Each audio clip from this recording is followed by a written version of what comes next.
"20 years ago, I first started kind of getting involved in Thai boxing. A friend of mine came out to Thailand to train, said, "Oh, you got to go to Lumpini, Ratchaman, that kind of thing. It's the real deal." And at the time, I was kind of planned on having one trip for a month, a bit of training, maybe have a fight, see how it went. And I kind of came out and fell in love, and with this whole of Thailand, the people, the food, you name it, you know. And went on from there to come back and live for 6 months, started to pick the language up, and it just kind of went on as a big long adventure ever since. But mainly just purely about Muay Thai though. I've always been a huge fan of the whole of the scene in Thailand, the fighters, the sport itself, the excitement, the whole range of techniques. There's so many different aspects to the sport, you know. You've got the strong clinch fighters, the hard punchers that can finish a fight one shot like Anawat. You've got the technical masters like Sanchai that are just, skills are unbelievable. The atmosphere in the stadiums when you've got a big fight night and the gamblers are betting a lot of money on the fights.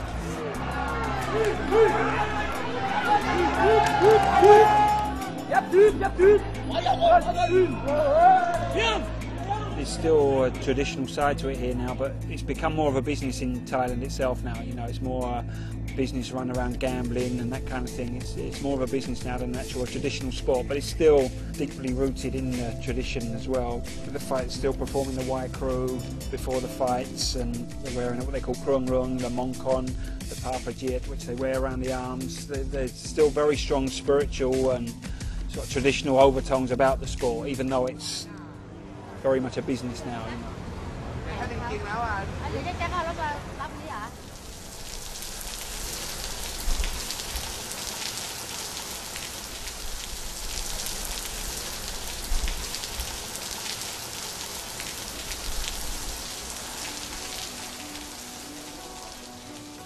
Kaewsamrit gym, it's got a very good reputation in Thailand. Not just for the quality of fighters it produces. I mean, it's won the Gym of the Year award in 2002. It was like runner-up, third place every other year. It's right up there every year. It's got very good credit with the boxing community, with the gamblers as well, for producing honest fighters that go in there. It's produced two best boxers, Anawat, and before him another guy, Wachachai Kaewsamrit, a very strong technical fighter who in his time was unbeatable about 5 years ago. It's very well known. He's produced a lot of champions.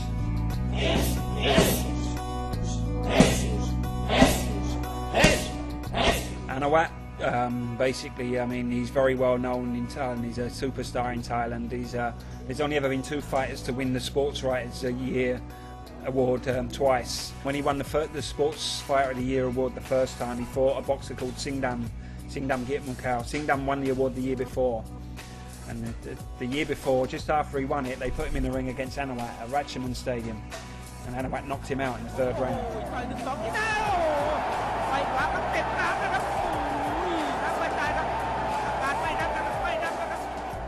So he's a very explosive puncher. You can't blink when he fights, and you'll get a big crowd. He's still the highest paid fighter in Thailand, just purely on the pulling power he has to draw people into the stadium.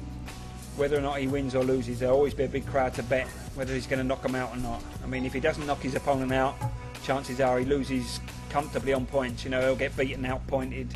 The guys will, you know, they'll just stay away from the punches and pick him off. But if he hits them on the chin, 9 times out of 10, they don't get up.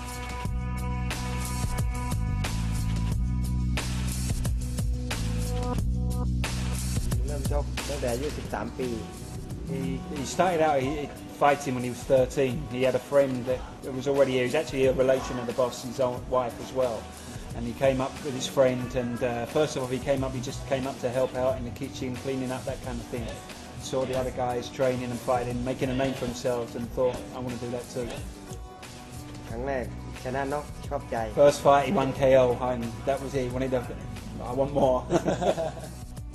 ผมอยากไปเที่ยวต่างประเทศหลายๆประเทศ He said he's won more or less every title there is to win now in Muay Thai. He said if any more come his way, yeah, he'll gladly take them. But that's not so important to him. His targets, real targets for the future, he wants to travel as much as he can, go to as many different countries and fight as he can. เป็นประเทศที่ธรรมชาติสวย He liked Holland in itself because he said beautiful country, beautiful countryside, a lot of trees around. A lot of the Thai fighters are country boys from heart, so they like that when they go abroad and see that as well. But about the fighting itself, he loved the crowd. The crowd, they're real enthusiastic Muay Thai fans, and they really got behind the fights too.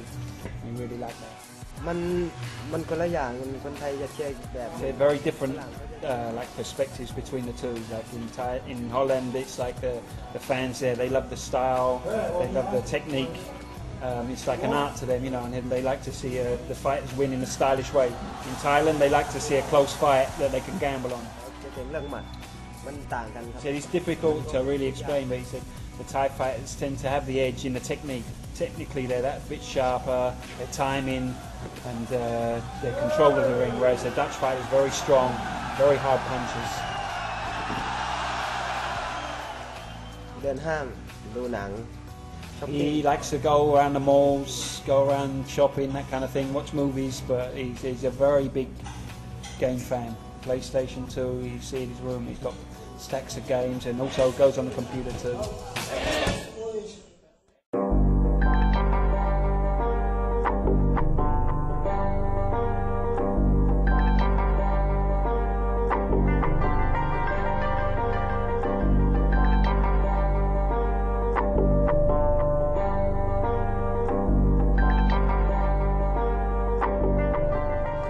Fairtex Pattaya is far removed from most Muay Thai camps in Thailand as you can get. I mean, it's as you can see, a multi-million-pound leisure centre, resort, sports club, hotel. It's got everything you need. It's probably the best Muay Thai training facility, bar none, in Thailand. Possibly, you know, around Asia, at least. Invested a huge amount of money into the place, and from the rooms, the accommodation, the training facilities, everything is world class. Yod Sanklai, he was already a very famous fighter in Thailand before Fairtex. He came to Fairtex. He used to fight under the name Yod Sanklai Petchindi. He was a very famous young fighter. The boxing computer, his nickname, very stylish, very good brain, very dangerous with his hands and elbows and strong kicks. He was Lumpini champion at the smallest weight. He got bigger and bigger. He's been in with a lot of big names in the past, and he's still very young. He got bigger and bigger. And then Fairtex decided to take his contract over, and they built him up as a bigger fighter. Since he's been at Fairtex, he's won the Lumpini welterweight title, the WBC World Championship at, I think, middleweight or light middleweight, the Thailand light middleweight, and he's become very dominant at the 70 kilo division. Very, very strong, explosive hitter, very hard punches, solid kicks.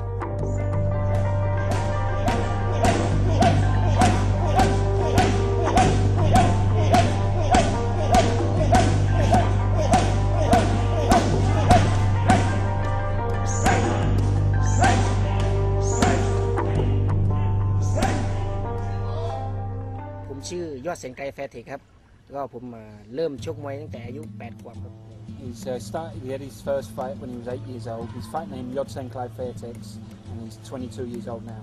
ที่แรกครับพ่อแม่ผมก็ชอบที่พ่อแม่ชอบแล้วก็อีกอย่าง He's basically his mother and father both like boxing as well, and his older brother and him, they were always fighting. So that was the decision, right? You like fighting so much, we get you in the gym.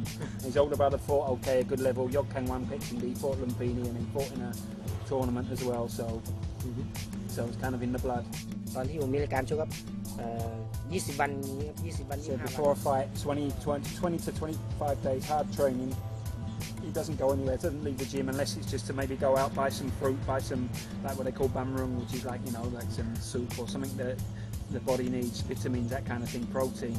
Other than that, and then he's in bed by 10 o'clock every night.